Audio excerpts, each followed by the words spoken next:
ITEAM is the Institute of Tribal Energy Asset Management and Mining. It's a vehicle that's going to allow for Indigenous people to actively participate in mining and energy projects in a way that they've never been able to. There was a huge need for Indigenous peoples to not to get the shovel jobs, but to get and be prepared at the higher level of technical jobs, the decision-making jobs. Our leadership in our community decided to sign a treaty with the Shoshone tribe in the U.S. We had visited the Shoshone previously and saw the developments of their energy institute. Leading up to that visit, I had the opportunity to speak with a gentleman, the president of First Nations University of Canada, Doyle Anderson. Dr. Anderson is a member of the Red Pheasant First Nation here in Saskatchewan. He's worked in engineering firms, global engineering firms, and his role in the development of programming like this in the United States, that along with the network that he's developed allows us to access people and resources that might not be available without his knowledge, his expertise, and his network.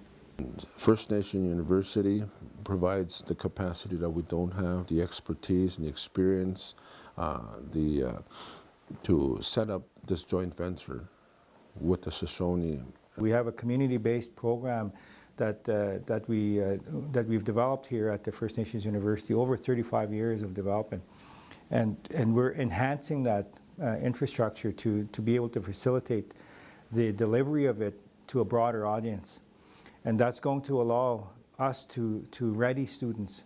It means a start to growing up for me, because I've just been going from your normal job to job, and I would like to get started on a career. Secondly, that it's going to be involving them directly in programming focused on business, in the resource sector particularly, and science and applied science, engineering. After this program, my plans are to go to university for my engineering. We're uniquely positioned in our ability to do this already.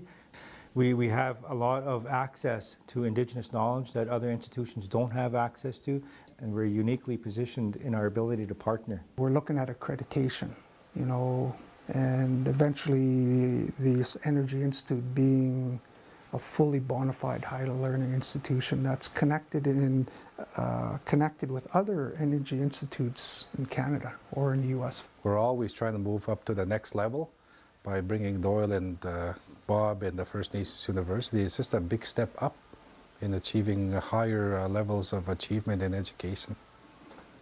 Always remember the children as our ancestors remembered us and thought of us in 1876. We need to look that far ahead, 100 years into the future for the children yet unborn. And by having that belief and that understanding, who can be against us when the Creator's with you? That is the message from the elders.